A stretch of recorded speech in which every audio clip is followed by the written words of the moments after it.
Θερμός χειροκρότημα τη Μυροφόρα Αντωνιάδου, που είναι δασκάλα του οδείου μας. Παρακαλώ.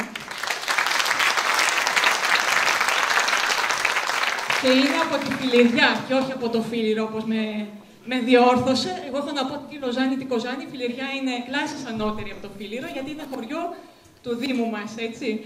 Είναι καθηγήτρια πιάνου η Μυροφόρα και θεωρητικών, όπως επίσης και δασκάλα χοροδίας. Δεν είναι όμως μόνο αυτά. Είναι ταλαντούχα, έχει υψηλή επιστημονική κατάρτιση στο αντικείμενό της και διακατέχεται από πνεύμα εθελοντισμού, αφού θα πλαισιώσει μουσικά απόψε την εκδήλωσή μας. Θα ήθελα να εξάρω τον επαγγελματισμό και το ήθος της Μυροφόρας, γιατί παρόλο τον υψηλό πυρετό και την ταλαιπωρία από τη γρίπη που περνάει, δίνει το παρόν στη σημαντική εκδήλωσή μας και την αναβαθμίζει με τη μουσική της παρουσία. Ευχαριστούμε πάρα πολύ, Μάρη μας.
Έχει καθιερωθεί στη συλλογική συνείδηση ως η κορυφαία Ελληνίδα μπασκετμπολίστρια.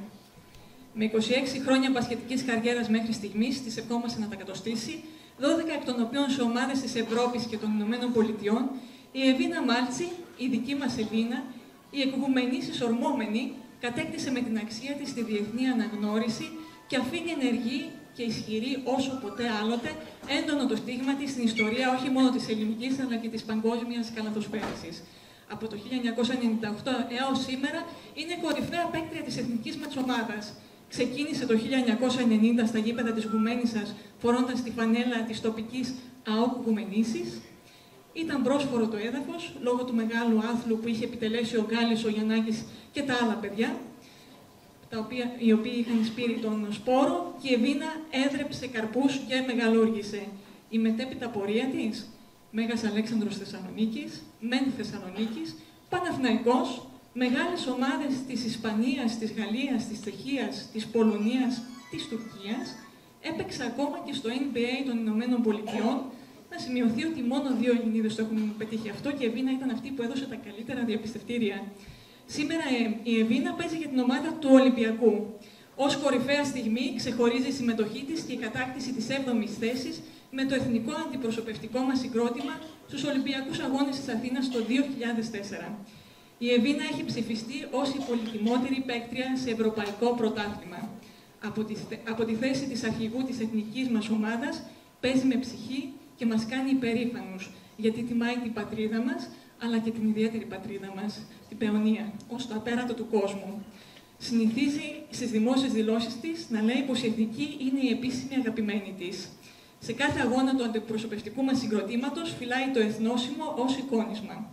Ενώ πριν εισέλθει στο γήπεδο, κάνει το σταυρό της Και αυτή είναι συνήθεια που την είχε ακόμα και στα γήπεδα της Τουρκίας, όταν έπαιζε με τις τουρκικές ομάδες. Αυτή είναι η Εβίνα μας. Ας δούμε το βιντεάκι.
Από την καρδιά των γηπέδων, σαν αθλητές, το μήνυμα που στέλνουμε είναι ένα. Δεν πάμε ποτέ να αγωνιζόμαστε. Κοιτάμε τη ζωή κατάματα και την αντιμετωπίζουμε με αισιοδοξία, τόλμη και τρέλα. Σας ευχαριστώ πάρα πολύ για την τιμή που μου κάνατε. Λόγω αγωνιστικών υποχρεώσεων δεν μπόρεσα να παρευρεθώ και να είμαι μαζί σας. Εύχομαι σε όλους υγεία και καλή συνέχεια.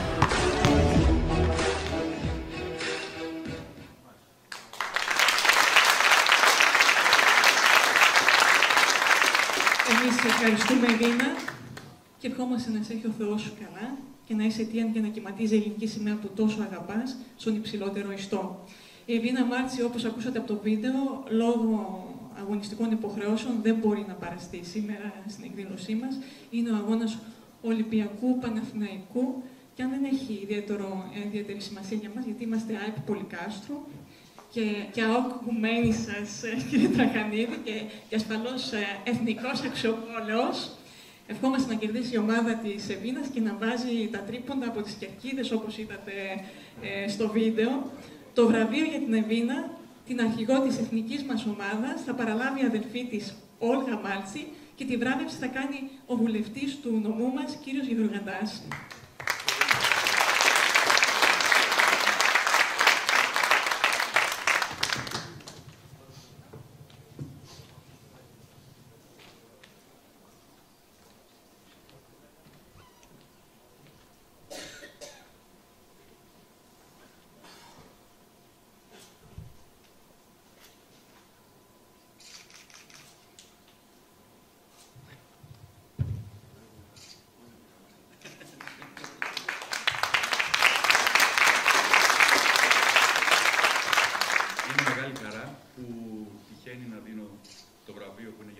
της Όλγας, γνωρίζω πολύ καλά την Όλγα, έχω ακούσει τα καλύτερα για την αδερφή της.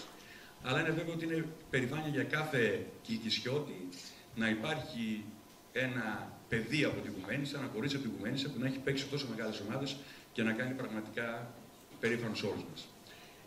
Ήθελα να πω ότι στη σημερινή εκδήλωση αυτό το οποίο αναδεικνύεται, νομίζω, και για όσους έχουν βραβευτεί και για όσους φαντάζομαι θα ακολουθήσουν τις βραβεύσεις, είναι ότι η απαισιοδοξία και απογοήτευση που υπάρχει σε μερικούς δεν πρέπει τελικά να χαρακτηρίζει τη ζωή μας. Αποδεικνύεται ότι άσχετα από τις δύσκολες συνθήκες τις οικονομικές, άσχετα από την έλλειψη των προϋποθέσεων εκείνων που χρειάζεται, όπως στην περίπτωση της αδερφής της Όλγας, γιατί ξεκίνησε από μια πολύ μικρή ομάδα. Όταν υπάρχει υπομονή, επιμονή, στοχοπροσήλωση και συστηματική δουλειά, είναι σίγουρο ότι κάποιοι τα καταφέρουν. Μπορούν να τα καταφέρουν όλο και περισσότερο. Το αποδεικνύει η οικογένεια Λίκα, που έχει γίνει συνώνυμο της ποιότητας. Το αποδεικνύει η Μάλτσι, η οποία έπαιξε πραγματικά σε ομάδες οποίες δεν μπορούσε κανείς να φανταστεί. Νομίζω λοιπόν ότι πρέπει όλοι μας να έχουμε ως έτσι συμπέρασμα από τη σημερινή πολύ όμορφη εκδήλωση ότι άσχετα από τις δύσκολες συνθήκες δεν πρέπει η απογοήτευση να είναι αυτή η οποία θα χαρακτηρίσει τη ζωή μας, αλλά μια αισιοδοξία, μια πίστη, η οποία όμως δεν αρκεί, χρειάζεται και δουλειά. Ευχαριστώ πάρα πολύ. Συγχαρητήρια στην Όλγα, την αδερφή της Όλγας, αν ήταν εδώ θα τη στενοχωρούσα σήμερα, γιατί αυτή τη στιγμή παίζουν Ολυμπιακός ΠΑΟΚ και φαντάζομαι θα ήταν με τον ΠΑΟΚ. Τα είπε σαν πολιτικός. Χειροκροτήστε τον. Καλή επιτυχία να έχει και αυτός και το κόμμα του. Και θα ήθελα να σας πω, η Εβίνα, για όσους τη γνωρίζετε και για όσους δεν τη γνωρίζετε, είναι εθνική Ελλάδος. Δεν είναι Ολυμπιακός Παναθηναϊκός, είναι κάτι που συμβαίνει σήμερα και δεν θα είναι για πάντα. Η εθνική ήταν και από την οικογένειά μας μέσα στην καρδιά μας. Γιατί εθνική σημαίνει πατρίδα και θρησκεία. Και η Εβίνα πάντα λέει ότι είναι ευλογημένη από την Παναγιά μας. Δεν θέλω να πάρω θάρρος για περισσότερα, δεν είναι του παρόντος. Αυτά. Μόνο εθνική Ελλάδος να θυμόμαστε και τίποτα άλλο. Σας ευχαριστώ και για την τιμή.